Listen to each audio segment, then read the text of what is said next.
le vendredi passé. Aujourd'hui, nous allons conclure cet enseignement que j'avais commencé. J'avais dit c'est un enseignement de matures, des hommes et des femmes matures. Voilà pourquoi nous allons continuer cet enseignement aujourd'hui. Je vais appeler papa Jean-Luc, je ne sais pas s'il va voir dans ce noir. Ouais. Nous prenons nos Bibles dans le livre des Proverbes, chapitre 16, verset 4. Je crois avec ta tablette, ça va aller. Hein? Ouais. Proverbes, chapitre 16, verset 4. Je ne serai pas long. Shalom. Shalom. Nous lisons au nom de notre Seigneur. Amen. L'Éternel a tout fait pour un but, même le méchant pour le jour du malheur. Parole du Seigneur. L'Éternel a fait quoi? Tout pour un but. Pour un but. Même le méchant pour le jour du malheur. du malheur. Romains chapitre 8, verset 28. Romains chapitre 8, verset 28. Nous lisons au nom de notre Seigneur. Amen. Nous savons du reste Nous savons du reste que toute chose que toute chose concourt au bien de ceux qui aiment Dieu, de ceux qui sont appelés selon son dessein. de ceux qui sont appelés selon son Dessein. dessein. Merci beaucoup, papa Jean-Luc. Bien-aimés dans les Seigneurs, nous avons toujours le temps d'écouter. Souvent, on nous parle. Je vis, on est en train de te combattre. Il y a des ennemis, il y a des gens qui te combattent dans ta vie. Bien-aimés dans le Seigneur, tout au long de notre existence sur la terre des hommes, le son est bon, hein? Oui. Amen. Toute notre existence sur cette terre des hommes, tout autour de nous, nous aurons deux personnes. Dis deux personnes. Deux personnes. Nous aurons des gens qui nous aiment, des amis, et nous aurons des méchants. Donc, ça ne dépend pas de toi. Que tu sois une bonne personne, que tu sois une mauvaise personne, sachez que dans ta vie, dans ton parcours, tu auras deux catégories de personnes. Que ce soit dans ta famille, que ce soit dans ton lieu de travail, que ce soit partout où tu vas, tu auras toujours deux catégories de personnes. Et ces deux catégories de personnes, ça ne dépend pas de toi. C'est toi qui ne les crées pas. Mais c'est Dieu qui le met sur ton chemin. Alors, sur ton parcours, tu auras de bonnes personnes. Dans ton parcours, Dieu mettra de méchants. Dans ton parcours, Dieu mettra de bonnes personnes. Des amis de la destinée. Des accompagnateurs de la destinée. Comme dans ta vie, tu auras aussi des méchants. Très souvent dans l'église, on nous parle de bonnes personnes qui nous accompagnent. Soyez reconnaissants, soyez ceci. Mais rarement, on nous enseigne sur le rôle que les méchants occupent dans notre vie. Bien-aimé, j'ai commencé à penser et à réfléchir. J'ai dit, Seigneur, pourquoi, frère, depuis que j'ai commencé à prier, j'envoie du feu, j'envoie des bombes sur mes ennemis. Curieusement, ils ne meurent pas. Ils sont toujours en bonne santé. Ils achètent des maisons. Ils avancent. Papa, quelle est la prière qu'on n'a pas fait de combat spirituel? Quel est le fait? Qu'est-ce qu'on n'a pas dit? À cause de la méchanceté, le mal qu'ils nous ont fait, on a souhaité leur mort, on a souhaité qu'ils tombent, qu'ils soient brûlés, calcinés. Mais curieusement, ils sont toujours en bonne santé. Toi aussi, tu as envoyé du feu, non? Il y en a combien de tes ennemis qui sont brûlés? Hein? Tu as envoyé du feu dans la famille de ton père. Chez ton oncle Simon, il est mort? Non. Si Dieu permet que ces gens-là soient là à côté de nous, c'est pour un but. Voilà pourquoi, ici dans la Bible, dans le livre de Proverbes 16, 15, on nous dit, l'Éternel a fait tout toute chose pour un but. Il dit même le méchant. Dieu l'a créé pour un but. Alors, si Dieu a créé le méchant pour un but, pourquoi tu veux qu'il puisse loter dans ta vie? Parce que toi, tu ne connais pas le but pour lequel Dieu a mis le méchant sur ton chemin. Mais maintenant, quand je rentre dans la Bible, écoute, Dieu me dit, Serge, comment tu dois te comporter par rapport aux ennemis qui accompagneront ta vie dans ta destinée? Je pose la question, Seigneur, qu'est-ce que je dois faire? Dieu me dit, Serge, Serge, Serge. Dans ta vie, bénissez ceux qui vous maudissent. Bénissez, priez pour ceux qui vos ennemis. Et bénissez ceux qui vous maudissent. Mais pourquoi Dieu ne nous demande pas de prier pour leurs morts, mais de les bénir et de prier pour eux? C'est qu'il y a quelque chose que Dieu connaît sur nos ennemis que nous ne connaissons pas. Parce que si c'était quelque chose qui était mal pour nous, est-ce que Dieu allait souhaiter qu'on puisse souhaiter leur mort? Je lis dans ma Bible nulle part où Dieu me demande de prier pour la mort de mes ennemis. Tu as ces versets-là? Non. Et pourquoi tu les fais? Amen, hein? Papa, vous savez, nous avons beaucoup de problèmes dans notre vie. Tu sais pourquoi? Parce que nous n'avons pas été bien préparés. On va dans nos mariages, on vient au Canada, on fait des choses dans notre vie, mais on n'a pas été bien préparés. Bien aimé, une personne qui a été bien préparée, c'est une personne qui fera moins d'erreurs dans son parcours. On nous a enseigné sur de bonnes personnes autour de nous, mais rarement on nous a enseigné, on a laissé notre haine nous conduire par rapport à nos ennemis. Oh, c'est là qu'il y a une grosse erreur. Amen. Hein? Maintenant, la Bible nous dit, Serge, tes ennemis vont t'attaquer, vont t'insulter, vont t'humilier. Mais Dieu me dit, Serge, je ne parle pas aux gens qui te font du mal. C'est toi mon fils, c'est à toi que je m'adresse. Serge, sachez-le à partir d'aujourd'hui. Même si on t'insulte, même si on t'attaque, retiens ça dans ta tête, Serge. À moi ton Dieu, la rétribution, à moi la vengeance. Serge, dans ta vie, aucun jour, je t'entendrai te venger par rapport aux gens qui te font du mal. Aucun jour, je t'attendrai te venger par rapport à la famille de ton père, de la famille de ta mère. Aucun jour, tu vas te venger contre les collègues qui te font du mal. Mais maintenant, Dieu te dit, Serge, quand je marche avec toi, il y a une chose que je te demande. La vengeance, ça me revient, ce n'est pas à toi. La rétribution, ça veut dire le salaire qu'on donne à ceux qui nous font du mal, ce n'est pas à nous de les faire payer, Yaya. Il a dit, à moi appartient la vengeance et quoi? Donc ça veut dire que Dieu nous coupe complètement.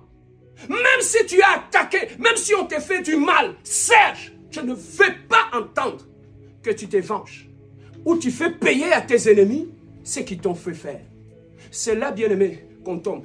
Tu comprends pourquoi l'ennemi, où est-ce qu'il nous attrape? C'est lorsque tu commences à te venger. Lorsque tu commences à faire payer à tes ennemis, automatiquement l'accusateur, le diable, lève la main. Il dit, Seigneur, tu vois ton fils, il est sorti de ta parole. Il est dans la rébellion. Or, Dieu dans la rébellion, Dieu n'agit pas. Tu comprends pourquoi dans tes problèmes? Qu'est-ce que le diable fait? Quand il y a quelque chose qui arrive, il te pousse à l'erreur. Des fois, nous perdons la raison dans nos problèmes. C'est lorsqu'on laisse la chair monter. Voilà pourquoi moi, dans ma vie, j'ai un principe. Quand quelque chose arrive, je ne traite jamais les choses à chaud. Je ne prends jamais de décisions quand l'émotionnel est en train de me secouer. Je laisse que la poussière puisse tomber. Lorsque la poussière tombe, je peux voir clair. Mais lorsque j'agis, lorsque la poussière est agitée dans ma vie, c'est là que nous faisons des erreurs. Regardez très bien, il y a beaucoup de décisions que nous avons prises, qui nous ont conduits dans la honte, dans l'humiliation. Ce sont des décisions que nous avons prises sous le coup de la colère, des émotions.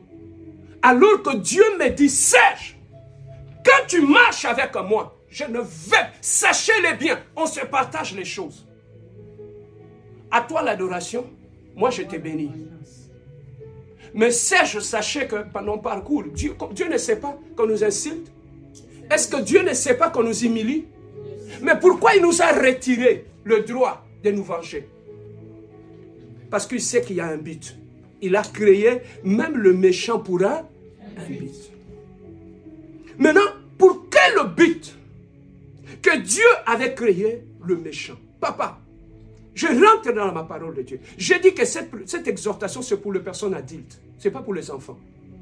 Les enfants, ce sont des gens qui agissent par l'émotion. Les adultes, ce sont les gens qui écoutent l'esprit. Tu ne peux pas marcher avec Dieu en écoutant ta chair. Dans la chair, il y a les émotions, il y a la vengeance, il y a la colère. Mais lorsque tu veux marcher avec Dieu, il faut que tu marches en esprit. Mais maintenant, écoutez. Pasteur, pourquoi Dieu a-t-il permis la présence des ennemis dans notre vie? Dieu avait un plan pour Joseph. Il a montré à Joseph le plan. Mais dites-moi, comment Joseph pouvait-il quitter la maison de ses parents pour aller se retrouver en Égypte? Par quel miracle? Voilà comment Dieu fait les choses dans son plan. Dis le plan de Dieu. Dans le plan de Dieu, qu'est-ce que Dieu a fait? Il a dit, si je laisse le frère de Joseph continuer à l'aimer, à le protéger, leur petit frère, Joseph n'ira jamais en Égypte, Joseph ne verra jamais ma mère. Mais maintenant, qu'est-ce qu'il dira qu'est-ce qu'il fera? Il a pris ceux qui étaient les frères de Joseph, il les a changés de rôle. Dis changer le rôle. Ils ont cessé d'être de frères, ils sont devenus des ennemis. Je ne sais pas si tu comprends cette sagesse. Il n'a pas touché les gens à l'extérieur. Il a dit, dans la même famille, je vais inverser le rôle. Je prends les frères, je les transforme en ennemis. Je vais utiliser la haine de leurs frères pour le bien de Joseph. Les frères ont commencé à développer la haine vis-à-vis de Joseph. Dieu a dit, oh, ok, voilà l'élément que je vais utiliser pour propulser Joseph vers l'Égypte. Mais Dieu s'est servi de quoi?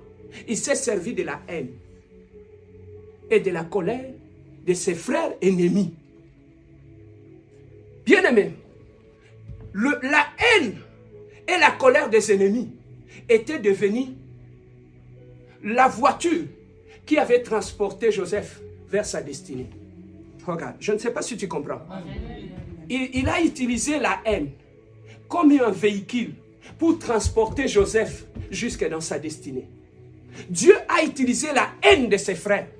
Et les frères ont pris Joseph, ils sont allés le jeter dans le puits. Curieusement, dans le puits, il n'y avait pas d'eau ce jour-là. Dans la citerne, Joseph est tombé. Le marchand madianite qui passait par là, ils l'ont attrapé. Ils l'ont mis dans leur cortège, direction Égypte. Arrivé en Égypte, Joseph arrive en Égypte, torse nu, avec un petit caleçon, humilié comme tout. On lui a mis dans le marché des esclaves. On avait vendu Joseph comme esclave. Bien-aimé, tout ce que Joseph avait connu, il y avait des raisons pour lesquelles il devait développer la haine contre le fils de sa mère, contre ses frères. Mais bien-aimé dans le Seigneur, lorsque Joseph, Dieu l'avait élevé en Égypte et qu'il a retrouvé ses frères, écoutez maintenant ceci. Joseph, il a vu son petit frère, il l'a récupéré. Il a récupéré ses frères. Bien-aimé, en lisant ta Bible, nulle part où tu vas trouver que Joseph était en train de régler des comptes à ses frères qui l'ont fait du mal. Mais il a compris. Il a compris. Il a dit, vous avez planifié de me faire du mal. Mais l'Éternel a changé en bien. Papa, Dieu ne crée pas le mal sur ton chemin. Mais Dieu récupère le mal qu'on t'a fait pour le faire travailler pour ta gloire. Amen. Hein? Amen. Frère, Joseph a été béni à cause de la haine de ses frères. Je quitte Joseph. Je t'amène vers Jésus-Christ. Simon-Pierre, il aimait Jésus. Il est porté dans son cœur. Il est allé même à sortir l'épée pour couper l'oreille de Marquis parce qu'il voulait protéger Jésus. Il l'aimait beaucoup. Quand tout le monde était parti, Jésus a dit, Seigneur, où irons-nous encore? C'est toi qui as les paroles de la vie. Il est resté attaché par amour à Joseph, à Jésus. Mais écoutez maintenant ce que la Bible nous dit. Non, la Bible a une sagesse. Pierre, Jésus lui dit, il faut que j'aille à la croix, que je sois sacrifié pour que vous soyez sauvés. Par amour. Dis par amour. Par amour. Par amour. Bien-aimé dans le Seigneur, qu'est-ce que Pierre a dit? Seigneur, tu n'iras pas par là. Jésus a regardé Pierre, il a dit, arrière de moi, Satan. Mais comment quelqu'un qui te montre de l'amour, tu peux le traiter comme ça? Si c'était toi, tu vas être vexé. Hein? Tu veux protéger ton maître, tu veux lui montrer ton amour, mais cette personne te remène, il te dit qu'il y a un démon derrière toi. Tu ne vas pas être choqué? Non, soyons sincères, tu ne vas pas être choqué? Si, je serai choqué. Imagine, toi, tu viens ici, moi, je te dis arrière de moi. Tu vas fouiller l'église, non? Amen, hein? Mais Pierre est resté que pareil. Bien-aimé dans le Seigneur. Maintenant, ils arrivent vers la Pâque. La Bible, lui, ils étaient sur la table en train de manger. Après avoir mangé, Dieu regarde Judas. Alors que Judas planifiait de lui faire le mal. Dieu regarde Judas, qu'est-ce qu'il dit à Judas? Mon ami, va faire ce que tu dois faire. Mais comment le même Dieu, le même Jésus, celui qui voulait le protéger par amour, il lui a traité de Satan. Mais celui qui voulait le faire du mal, il lui a dit, fais ce que tu veux. Il lui a donné feu vert. Tu sais pourquoi? Parce qu'il savait que pour que j'arrive à la croix, l'amour de mes amis m'empêchera d'arriver à la croix. Mais la haine de mes ennemis me poussera vers ma destinée pour que j'arrive à la croix. Bien-aimé dans le Seigneur, tu comprends maintenant pourquoi Dieu laisse le méchant tout autour de nous. Dis-moi, pasteur, parle. Bien-aimé dans le Seigneur, tu sais le rôle que nos ennemis jouent dans notre vie est important. Tu sais, nous sommes en train de prier ici. On vient ici prier. Dis-moi, soyons sincères.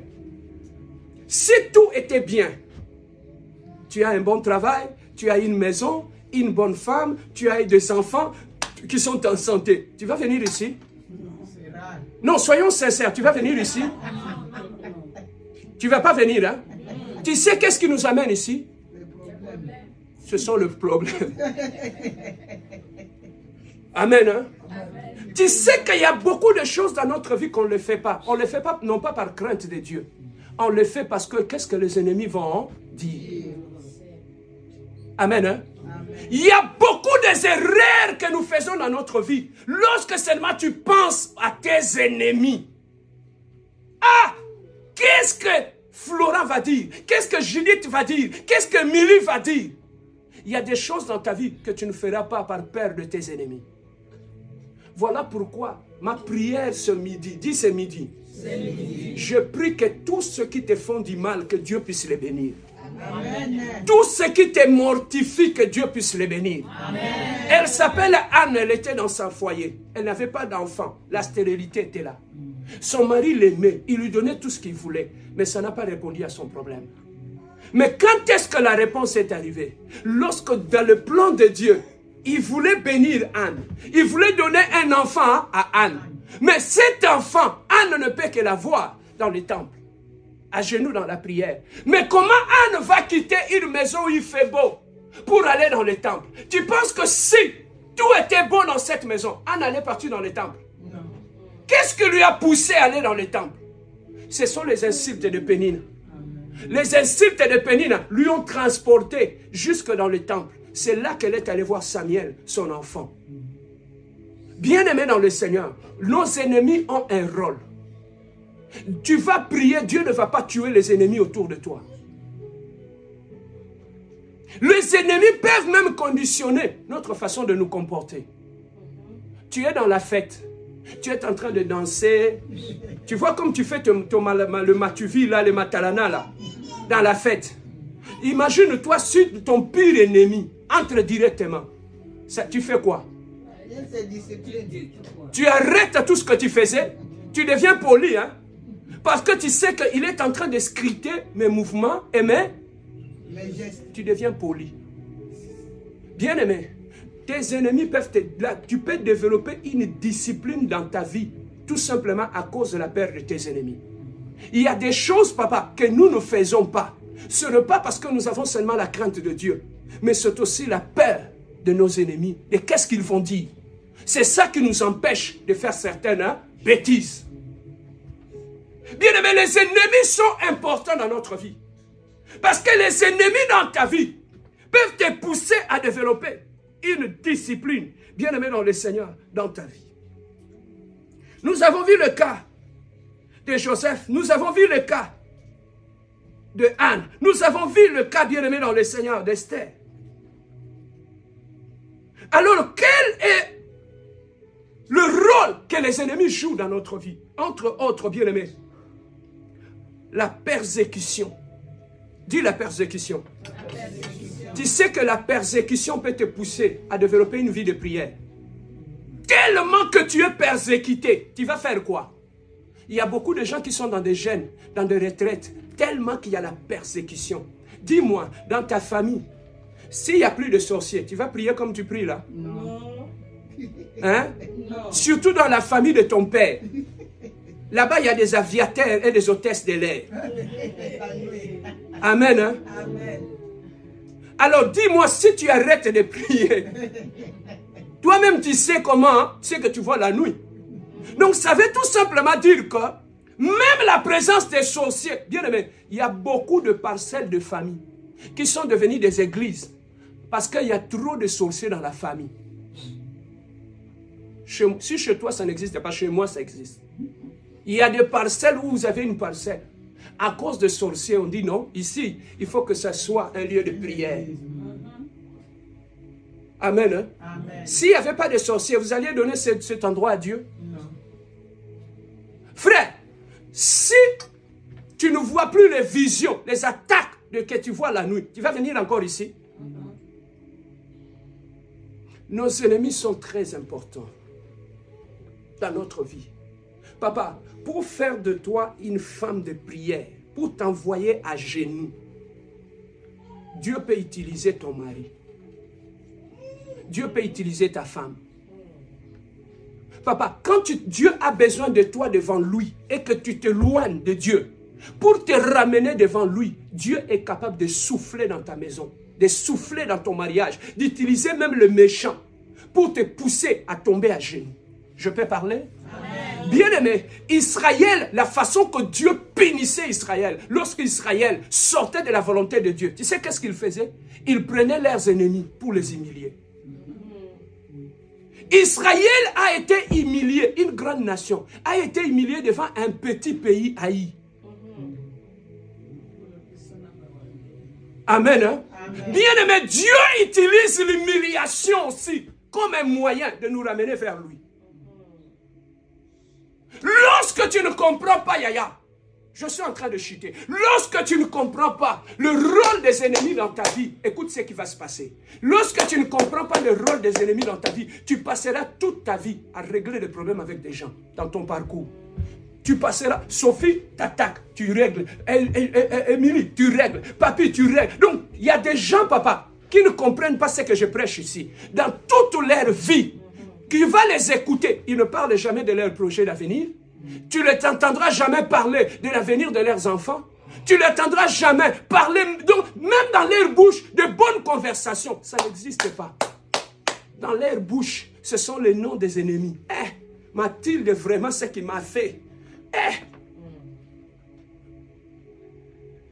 Pompidou, ce qu'il m'a fait. Toi, c'est qui t'a fait du mal? Georgette, ce qu'il m'a fait. Il va voir, ils vont voir, ils vont être brûlés, ils vont souffrir. Ils ne vont pas souffrir. Dieu va les bénir et ils vont rester là. Parce que leur rôle, c'est de te ramener à Dieu. Quand tu fais des bêtises, Dieu va les utiliser pour te choquer et que tu fouilles ici à la compassion. Amen. Hein? Amen. Qu'est-ce qui t'a amené à la compassion? Toi, c'est qui? Frère, chacun a son fardeau. Si on n'avait pas de fardeau, on allait venir ici. Bien-aimé dans le Seigneur, Dieu utilise l'humiliation et la honte causées par nos ennemis pour nous ramener aussi à lui. Et lorsque tu ne comprends pas le rôle de tes ennemis, bien-aimé, tu finiras par régler les comptes à tes ennemis. Toi, tu en as combien? Depuis que tu es ici au Canada, tu totalises déjà combien? Tu connais le nombre, hein? Toi, tu as monté même des dimensions. Tu as même des ennemis spirituels. Même la nuit, quand tu dors, tu as des ennemis. Dans le monde des vivants et dans le monde spirituel, tu as des ennemis. Bien-aimé dans le Seigneur, écoutez. Lorsque tu ne comprends pas le rôle des ennemis dans ta vie, tu passeras ton temps à régler le compte aux gens, dans ta famille, dans ton lieu de travail, à l'église, dans ta belle famille, partout où tu es. Tu vas régler des comptes avec eux. Tu vas rester là pendant des années et des années, bêtement. Dis-moi, pasteur, parle. Écoutez, tu sais, lorsqu'on manque l'intelligence, le chemin le plus facile, lorsqu'on t'attaque, c'est quoi? C'est la haine. Tu sais ça? Les gens qui sont moins intelligents, que ce soit les hommes et les femmes, le moyen le plus facile, quand on les attaque, c'est de sombrer dans la haine. Voilà pourquoi tu vas entendre que dans leur bouche, ils ne parlent que de la haine, de la méchanceté, de ce qu'on les a fait. Et vraiment, ce qu'ils m'ont fait, ce qu'ils ont fait à mon mari, ce qu'ils ont fait à ma mère, ce qu'ils ont fait, ils verront. Papa, tu passeras ton temps là-bas, tu vas rester là toute ta vie. Jusqu'à notre mort, Yaya, les ennemis ne finiront jamais. On aura toujours des gens qui nous aiment et des gens qui nous haïssent. Maintenant, est-ce que tu vas passer toute ta vie à haïr tes ennemis? Quel gâchis, quelle perte de temps. Mais voilà pourquoi Dieu te dit ne perds pas ton temps à les haïr. Voilà pourquoi il te retire la rétribution et la vengeance. Il dit, Serge, concentre-toi sur ton avenir. Concentre-toi sur ta femme, sur tes enfants et sur ta destinée. Pour le problème de tes ennemis, laisse ça à moi. Maintenant, toi, tu ne veux pas laisser à Dieu de régler les problèmes de tes ennemis. Donc, toi-même, tu as dit, Seigneur, toi, tu auras pitié d'eux. Comme tu es le Dieu de la compassion, passe un peu derrière. Moi, je suis plus méchant que toi. Je vais leur régler les problèmes. Amen. C'est pas ce que tu dis. Ils vont voir ce qu'ils vont voir. À moins qu'ils n'ont pas mangé sur ma main, à moins que je ne les ai pas habillés. Papa, quand tu prends le chemin de régler les comptes de tes ennemis, tu sais qu'est-ce qui va t'arriver? Dis-moi, pasteur, quoi? C'est quoi, papa? Voilà pourquoi aujourd'hui, tu n'as pas l'hypertension. L'hypertension n'est pas là. Parce que tu es en train de faire quelque chose que Dieu t'avait interdit. Dieu t'avait demandé de te venger. Alors tu as préféré la haine et la vengeance. L'hypertension n'est pas là. Pourquoi Dieu ne t'a pas protégé? Parce que tu as choisi un chemin qu'il a refusé. La deuxième des choses, à part l'hypertension, lorsqu'on choisit le chemin de régler les comptes à ses ennemis, papa, tu n'auras jamais la paix dans ta vie. Tu sais qu'il y a des gens, il est dans une belle maison. La maison est belle. La nourriture est dans le frigo. Il y a même du fumbois dans le frigo. Il y a même des charcuteries. Toi, dans ton frigo, tu as quoi? Tu as ça dans le frigo. Mais comment tu n'arrives pas à trouver la paix malgré que tu es chez toi? Dis-moi, pourquoi tu n'arrives pas à trouver la paix? Parce que tu as choisi le chemin de la vengeance et de la haine. Papa, tu vas rester comme ça, tu vas prier, tu vas envoyer du feu, tu vas prononcer des paroles de malédiction. Est-ce que tu les as vus déjà mourir? Ça ne te dit pas quelque chose. Pourquoi Dieu n'intervient pas? Parce que Dieu les a mis là-bas pour te ramener sur le droit chemin. Ils ont un rôle qu'ils jouent dans ta vie. Lorsque tu ne connais pas le rôle de tes ennemis dans ta vie, papa, tu vas pleurer. Je peux t'amener plus loin. Dieu dit, je ferai de tes ennemis ton marcheur. Dis-moi, plus ils augmentent, qui fera de nos ennemis le marchepied? Ce n'est pas toi, c'est Dieu. Il va prendre au nord, sud, à l'est. Quand il va finir son travail, Dieu va prendre tes ennemis, il va les mettre sous tes pieds. C'est Dieu qui va faire ce travail-là. Amen. Hein? C'est Dieu qui va faire ce travail-là pour t'amener dans ta gloire. Et bien aimé dans le Seigneur, la discipline, la vie de prière, la crainte de Dieu, ça peut venir aussi de la peur de tes ennemis. Amen. Hein? Amen. Frère, je connais des femmes qui sont devenues des grandes intercesseuses. Je le connais. Tu sais comment ça a commencé? Dis-moi, Dieu voulait délivrer Israël, non? Qui avait endurci le cœur de Pharaon? C'est Dieu lui-même. Qui avait endurci? Dieu lui-même. C'est contradictoire, non? D'un côté, tu veux délivrer ton peuple. De l'autre côté, tu endurcis le cœur de Pharaon. Papa, Dieu peut endurcir le cœur de ton Pharaon. Non pas pour te détruire, mais pour que tu puisses tomber à genoux. Que tu puisses... Papa, quand la souffrance avait augmenté en Israël, c'est là que le peuple s'est souvenu qu'ils avaient un Dieu. Dieu a dit à Moïse, Moïse, j'ai entendu le cri de mon... Et je suis descendu. Ce peuple a commencé à crier quand? Lorsque la souffrance avait augmenté. Bien aimé, la souffrance peut te faire ramener vers Dieu. L'humiliation peut te renvoyer à genoux. À tomber à genoux. Il y a certaines choses que Dieu permet dans ta vie, non pas pour te détruire, mais il veut te ramener à lui. Il veut te ramener vers le chemin de ta destinée. Voilà pourquoi Dieu permettra que les ennemis soient là. Papa, cette femme, Dieu l'a appelée à devenir une grande intercesseuse. Papa, je connais cette femme, elle dirigeait la prière. Quand elle dirige la prière, tu as le goût de prier. Même si tu n'as pas envie de prier, papa, cette femme te donne envie de prier. Maman Rosie, je connais cette femme. Papa, comment cette femme est devenue une femme de prière, une intercesseuse puissante? Tu sais comment? Dieu a vu que si, je ne sais pas comment, son mari travaille à la banque, ils ont l'argent, il a des domestiques, il a tout le monde dans la maison. Mais comment cette femme va rentrer dans le plan de Dieu? Dis comment? Dieu a pris le cœur de son mari, il a endurci. Cette femme qui avait de garde-robe, de vêtements, la joie du mariage est finie. Yaya. Le mari commence à lui faire ceci. Le mari ne dormait plus à la maison. Il y avait de rivales ici, par-ci, par-là. La femme ne priait pas. Quand c'était loin, il a dit, au seul fait que c'est loin, mais ça ne m'attaque pas, je m'en fous. Moi, j'ai l'argent. Papa, le mal commençait à s'approcher jusqu'à ce qu'elle a appris que son mari commençait à sortir avec la bonne. Frère, quand Dieu veut te ramener sur le droit chemin, il va commencer à te donner le signal, petit à petit. Ça commence à 5, 4, 2, 1. Si tu ne comprends pas, jusqu'à 0. Alors, cette femme, on l'a humiliée. Imagine-toi, la bonne est devenue ta rivale. Elle a quitté la maison, le mari lui a trouvé une maison. Elle a commencé aussi à faire les affaires.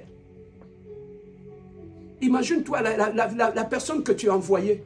Tu entends qu'elle aussi, elle commence à aller à Dubaï, à faire les affaires. La femme a fait ceci.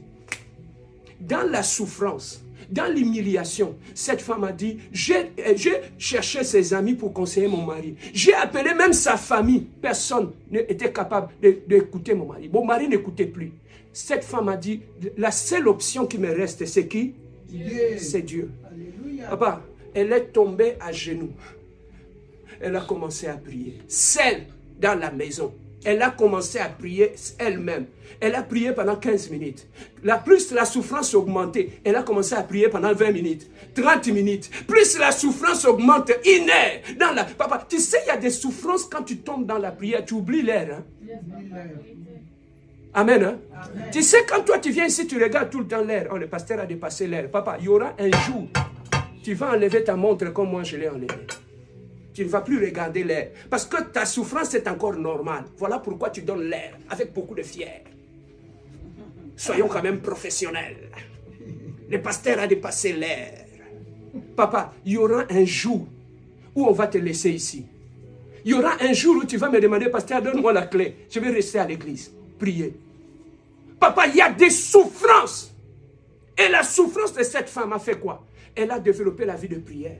Cette femme a commencé à prier jusqu'à ce que, papa, aujourd'hui, c'est une femme de prière.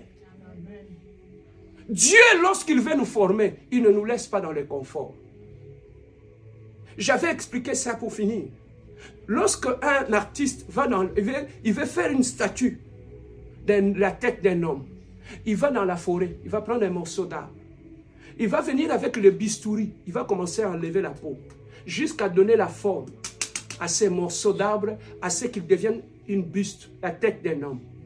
Bien aimé, pour rendre cet arbre-là, donner forme, il doit utiliser le bistouri ou le ciseau. Nos ennemis, c'est comme les ciseaux qu'on utilise pour nous tailler. Dieu utilise nos ennemis pour nous tailler. Il utilise la haine de nos ennemis pour nous donner forme. Il utilise la haine de nos ennemis pour, bien aimé, nous pousser à la vie de prière. Derrière ton humiliation, il y a un enseignement de Dieu. Mais maintenant, lorsque tu es humilié, au lieu de comprendre que c'est Dieu qui est en... Qu'est-ce que Dieu veut m'enseigner dans cette humiliation? Tu sais quoi? Tu continues à régler le problème. C'est Philo qui a parlé de ça. C'est Mimo qui a dit ça. Tu traverses des moments difficiles. Au lieu de rester à genoux dans la prière, tu es toujours dans le Facebook. Qu'est-ce qu'on a écrit? Ah, tu vois, hein, il m'a jeté des jetons. Tu vois, hein, regarde, il a parlé de moi. Papa, tu vas mourir de crise cardiaque. Tu vas mourir de crise cardiaque. Lorsque tu es attaqué par tes ennemis, la position la plus solide, c'est de tomber à genoux dans la présence de Dieu. Élie, lorsqu'il priait, il a pris la tête, il l'a mis entre ses jambes, il a commencé à prier. Il ne regardait pas ce qui s'est passé tout autour de lui, parce qu'il savait que ma réponse ne viendra pas des amis, ça viendra d'ici. Et la plus grosse erreur que nous faisons, Yaya, toi tu es un homme de prière, une femme de prière. Quand nous avons des problèmes difficiles, papa, lorsque ça chauffe, le plus gros erreur, on commence même à écouter les conseils des païens. Yaya, toi tu es un enfant de Dieu, tu as des combats, tu as des problèmes. Tu commences même à écouter les conseils des païens, alors que nous sommes enfants de Dieu. C'est la Bible qui est notre constitution. C'est la Bible qui nous guide. Toi, tu commences à écouter les gens qui ne lisent pas la parole. Mais ils vont t'éloigner encore plus. Fais-lui ça, fais-lui ceci. Il t'a fait ça, il doit répondre ceci. Papa, chez nous, ça n'existe pas ces choses. La Bible dit, bénissez ceux qui vous maudissent. Bénissez ceux qui vous font du mal. Tu comprends pourquoi je t'avais dit que cet enseignement pour ces gens matures, ce sont les plus faibles qui cherchent à se venger. Mais le plus fort, il laisse à Dieu la vengeance et la rétribution. Voilà pourquoi chaque matin, je lève mes mains, je dis, Seigneur, je bénis mes ennemis. Je bénis tous ceux qui me font du mal. Je bénis tous ces gens-là. Il y a beaucoup de familles aujourd'hui, tu vois, c'est une famille de prière. Tu sais comment c'est arrivé? C'est à cause des sorciers dans la famille. Frère, il y a des familles où tu vois, c'est comme un cinéma. Hein. Les gens sont en train de tomber comme des mouches. Dis-moi, dans cette famille, tu ne vas pas prier? Dans une famille où chaque année, il y a quelqu'un qui prie, tu ne vas pas prier?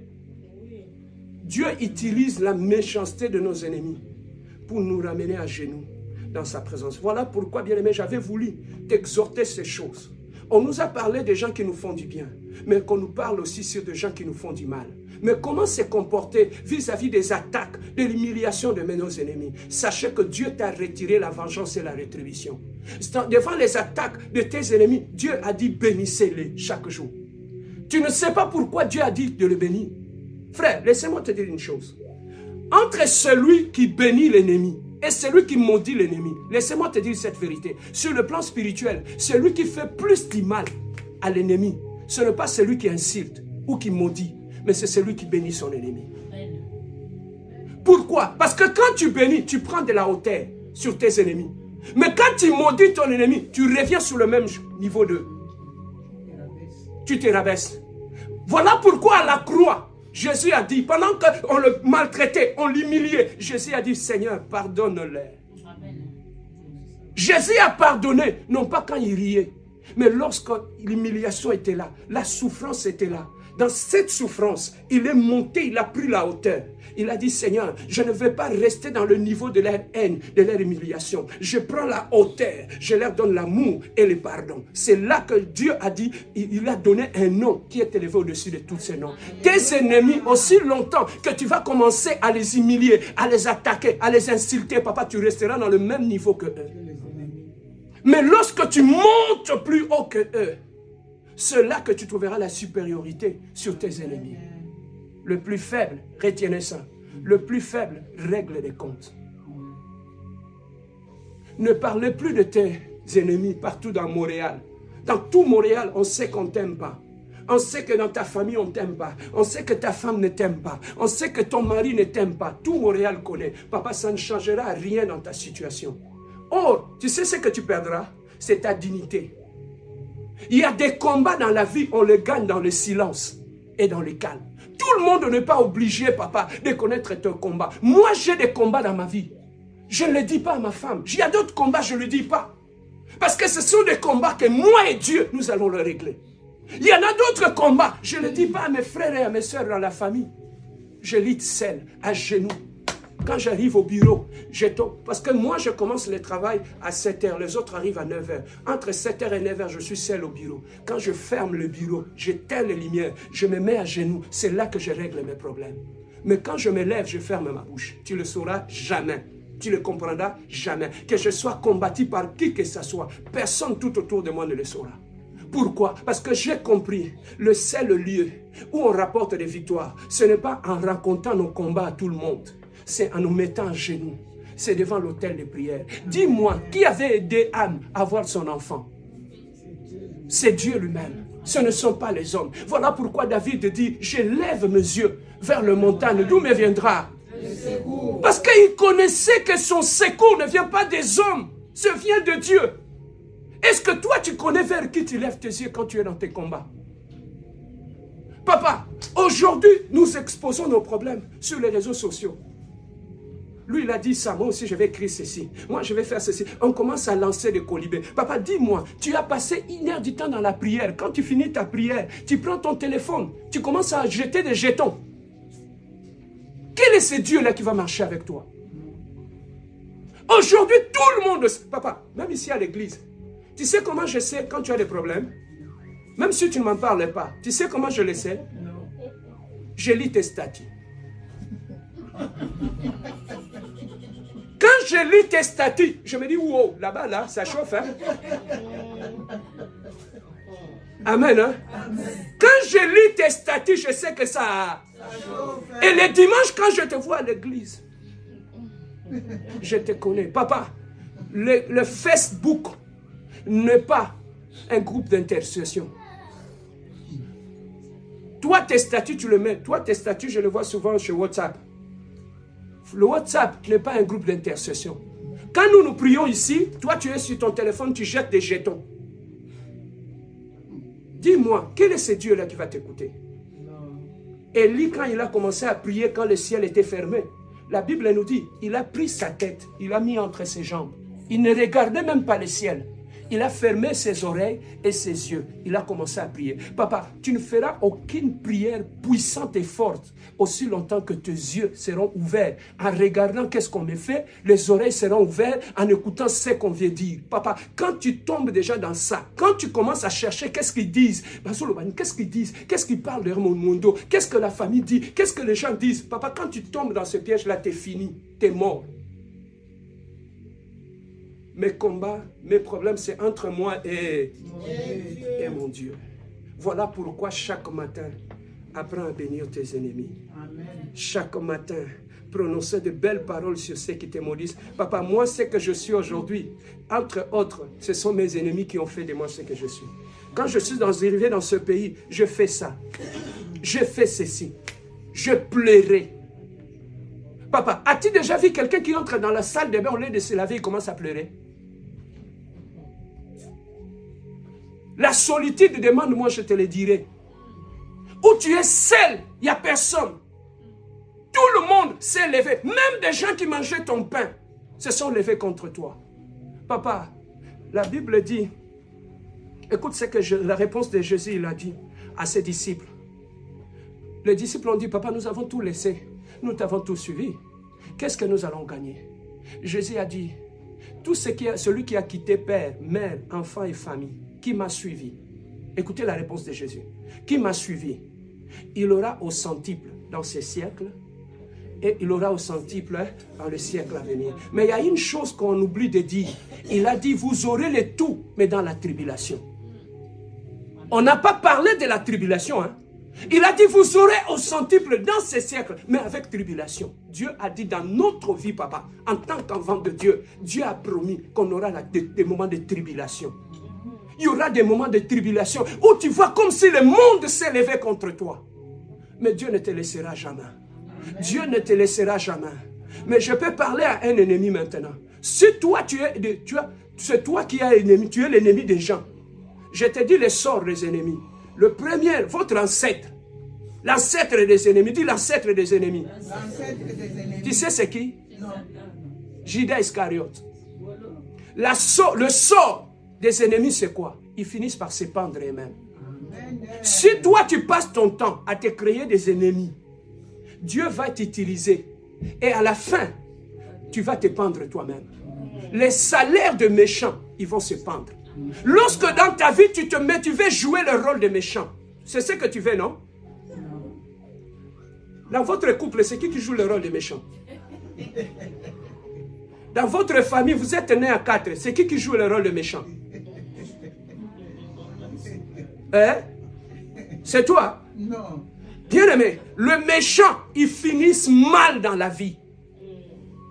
Ceux qui font de la méchanceté, ceux qui font du mal aux autres, bien-aimé, leur fin a été toujours atroce. Lis dans ta Bible. Aman a voulu faire du mal sur Mardoché. On l'a pendu au bois. Il a fini mal. Bien-aimé dans le Seigneur, tout ce qui... Le Goliath qui jouait le rôle de méchant, il a fini où? Humilié devant tout le monde. Lui qui était un homme fort, un homme qui faisait trembler tout le monde. Papa, dans ta vie, si tu veux jouer le rôle de méchant, Dieu va t'utiliser pour bénir les autres. Ta vie ne va pas changer, tu vas faire ceci. Si dans ton mariage, tu joues le rôle de méchant, tu fais souffrir ta femme, tu vas finir mal. Si tu es femme, tu fais souffrir ton mari en cachette, les gens ne savent pas. Tu sais comment tu le fais bien, non? Il y a des femmes, hein, ils peuvent te faire ça. Les gens sont tout autour de toi, mais personne ne le saura. Il y a des femmes qui sont des manipulatrices. Il peut te détruire à la maison et sortir dehors, commence à crier à l'innocence. Mais alors que c'est lui-même, comment il insultait, comment il humiliait, comment il faisait du mal. Si tu veux jouer dans ta vie le rôle de méchant dans l'église, papa, tu vas finir mal. Beaucoup des enfants ont payé aujourd'hui. C'est parce que leurs mères ont joué le rôle de méchant. Beaucoup des hommes ont souffert aujourd'hui parce que leur père et le papa d'Antoine, quand il est mort, il y a eu la fête dans la famille. Parce que celui qui jouait le rôle de méchant. Papa, le méchant finit toujours mal. Voilà pourquoi, bien-aimé, le méchant, ils seront là. Tu auras l'impression que tout marche bien dans ta vie, mais ta finalité sera horrible. Voilà pourquoi dans la vie, ne marchez plus dans la méchanceté. Ne soyez plus le méchant que Dieu utilise contre les autres. Le méchant dans la famille, lorsqu'il y a un problème dans la famille, celui qui raconte ça à tout le monde, c'est le méchant. Le méchant, c'est celui qui colporte dans la famille. Le méchant, c'est celui bien-aimé qui divise les gens dans la famille. Le méchant, c'est qui? Le méchant, bien-aimé dans le Seigneur, c'est celui qui enlève la joie dans le cœur des autres. Le méchant, c'est celui qui blesse les autres. Le méchant, c'est celui qui enlève la paix dans la vie des autres. Le méchant, bien-aimé dans le Seigneur, c'est l'hypocrite qui détruit, mais qui rit en cachette. Le méchant, c'est celui qui prêche à l'église, qui dirige la prière, mais dans sa famille, il ne pardonne jamais. Le méchant, c'est celui qui prie avec vivacité, qui parle la langue. Mais bien aimé dans le Seigneur, il a une dureté de cœur impossible. Il n'a pas de compassion en lui. C'est celui des méchants. Le salaire des méchants, c'est la honte et l'humiliation. Mais bien aimé, ce midi, je t'encourage de quitter ce rôle de méchant dans ta vie. Le méchant, c'est celui qui a toujours des paroles de malédiction dans sa bouche. Le méchant, c'est celui qui parle toujours en mal des autres. Le méchant, c'est celui qui ne veut pas écouter le problème dans les familles d'autrui. Il est toujours là, il doit mettre la bouche dans la famille d'autrui. Il doit toujours chercher. Mais non, il doit lui mettre toujours les piments. Toi, tu mets quoi? Toi, tu as l'habitude de mettre quoi? Du sel. Amen. Hein? C'est ça, papa. Le méchant, c'est celui qui ne veut pas écouter les problèmes des gens. Le méchant, c'est celui... Même Dieu dit, faites attention même au conseil de méchant. Il dit, malheur à celui qui s'assoit et qui écoute les conseils de méchants. Dieu nous refuse même d'écouter les conseils des méchants. Mais le problème est que quand le cœur est touché, quand on est blessé, on veut s'entourer des méchants. C'est ça la tristesse. C'est souvent quand on a des problèmes, quand ça ne marche pas dans mon mariage, je cherche le méchant, je fais de mes collaborateurs, mes conseillers. C'est ça le problème. Quand je vais quitter l'église, je m'entoure des méchants. Mais pourquoi quand tu as des problèmes, est-ce que le méchant peut prier pour toi? Non. Est-ce que ceux qui te donnent des conseils de méchanceté aujourd'hui, est-ce qu'ils ont eu le temps de prier pour toi?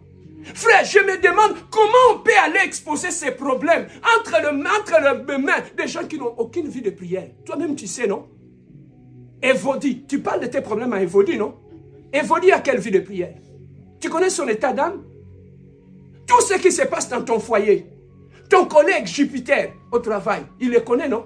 Jupiter a quelle vie de prière? Papa, la grosse erreur dans ta vie, quand tu commences à exposer tes problèmes aux gens qui n'ont pas la vie de prière, tu vas leur donner du travail. Ils vont travailler avec overtime. Ils vont continuer à répondre tes problèmes. Papa, mes combats, mes problèmes, ça ne me regarde qu'entre moi et mon Dieu. Quand tu écoutes les combats dans mon foyer, ne te dérange pas. Si tu n'es pas capable de prier pour moi, ne joue pas le rôle du méchant. Tu vas prier. Tu vas le payer. Voilà pourquoi, papa, quittons le rôle du méchant. Soyons des gens bien, qui prient pour les autres, qui soutiennent les autres, et Dieu va te bénir. Amen.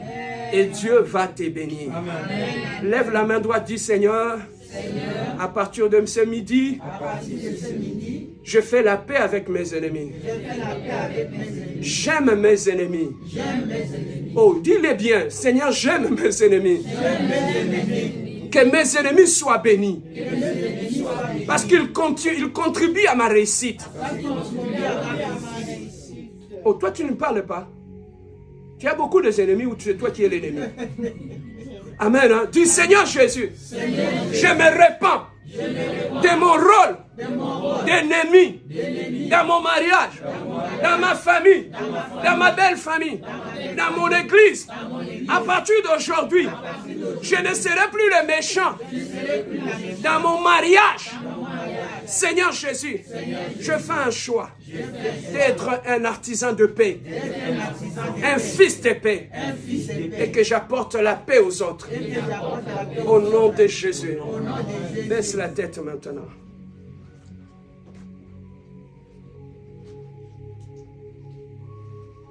Je sais que c'était difficile pour changer de rôle. Tu es né dans ça. Tu as grandi dans ça. Tout ce que tu connais, c'est la méchanceté. Tu as vécu dans la méchanceté du cœur. Voilà pourquoi en venant dans l'église, même quand on te parle du pardon, ça ne te dit rien. Parce que tu as grandi dans la méchanceté. Tu as été élevé sans amour, sans affection. Mais aujourd'hui, Dieu te dit, mets de côté tes émotions. Bénissez ceux qui te font du mal. Aimez ceux qui t'ont maltraité. À partir d'aujourd'hui, Dieu te dit, arrêtez d'aller parler de ceux qui te font du mal partout, par-ci, par-là. C'est Dieu qui a permis ça. Arrêtez de vouloir régler les comptes lorsque tu te trouves dans l'humiliation. Dieu permet des fois qu'on soit dans l'humiliation pour nous ramener à terre, pour détruire l'orgueil en nous, pour détruire la méchanceté en nous. Dieu des fois permet l'orgueil. Il permet la honte pour détruire l'orgueil. Tu vas prier ce midi. Tu vas dire à Dieu, Seigneur, je me répands.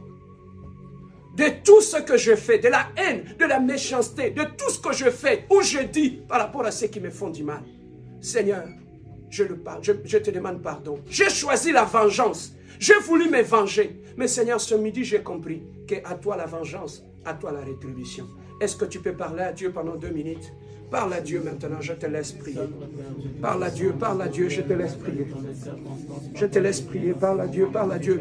Corrige ça dans la prière. Corrige ça dans la prière, corrige un peu ça. Corrige ça, bien-aimé, avant de sortir d'ici. Corrige ça. Demande à Dieu, Seigneur, que la haine soit ôtée. Prends une décision d'arrêter de continuer à régler les comptes, à les humilier, à parler avec eux. Prends une décision ce midi. Prends une décision. Seigneur, la rétribution t'appartient, Seigneur. La revanche t'appartient, Seigneur de gloire. Oh, toi qui es le Dieu glorieux. Avec la paix dans toute ma vie, mon Dieu, dans tout ce que tu feras, Père de gloire. Toi qui es le Dieu glorieux, toi qui es le Dieu admirable, le Maître qui est au-delà de toutes ces choses, les dieux tout-puissants, les dieux glorieux, l'admirable, le créateur de toutes les choses, le prince de paix, le prince glorieux. Sois béni, Père de gloire, dans ces moments, dans cet instant, mon Dieu, par le nom de Jésus. Laissez-moi prier pour toi maintenant. Mets tes mains sur la poitrine. Je ne sais pas pourquoi Dieu a permis que tu écoutes cette prédication. Cette prédication n'est pas pour tout le monde, c'est pour toi. Voilà pourquoi, lorsque nous allons mettre cette prédication en ligne, va réécouter encore. C'est dans des moments comme ça que Dieu nous parle. C'est des moments où nous sommes perdus, où on n'a plus de repères. C'est là que Dieu vient parler à notre cœur. C'est des fois dans la honte, dans l'humiliation, que Dieu vient nous rappeler à l'ordre. Nous étions partis loin. Alors qu'il nous attendait devant lui, nous étions ailleurs. Voilà pourquoi Dieu aujourd'hui te dit, reviens à mes pieds, mon fils. Reviens à mes pieds, ma fille. Tu étais loin de moi, mais je voulais te voir devant moi. Voilà pourquoi j'ai permis cette honte et cette humiliation pour te ramener sur le droit chemin.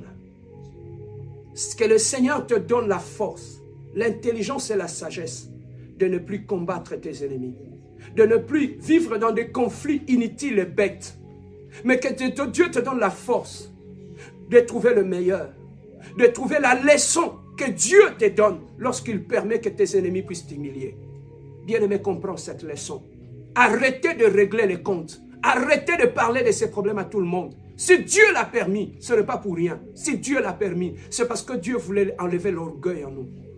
Dieu voulait enlever la têtitesse en nous. Dieu voulait nous ramener dans le droit chemin. Lorsque nous étions dans le péché, Dieu nous parlait, on n'écoutait pas. Voilà pourquoi Dieu a permis cette honte. Mais bien aimé, ne passez pas plus le temps à régler les comptes avec les gens, mais restez dans la présence de Dieu. Passez le temps dans la repentance. Passez le temps à revenir vers Dieu, Yahya. Je t'en supplie. Ne parle plus de ces gens.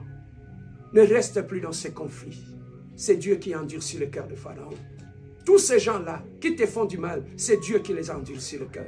Parce que c'est toi qu'il voulait devant lui. Il voulait te sortir de la distraction. Mais tu n'as pas compris. Tu as continué à régler les comptes avec les gens, à parler de ces problèmes. Mais aujourd'hui, prends une décision. Dis, Seigneur, je ne regarderai plus vers mes ennemis.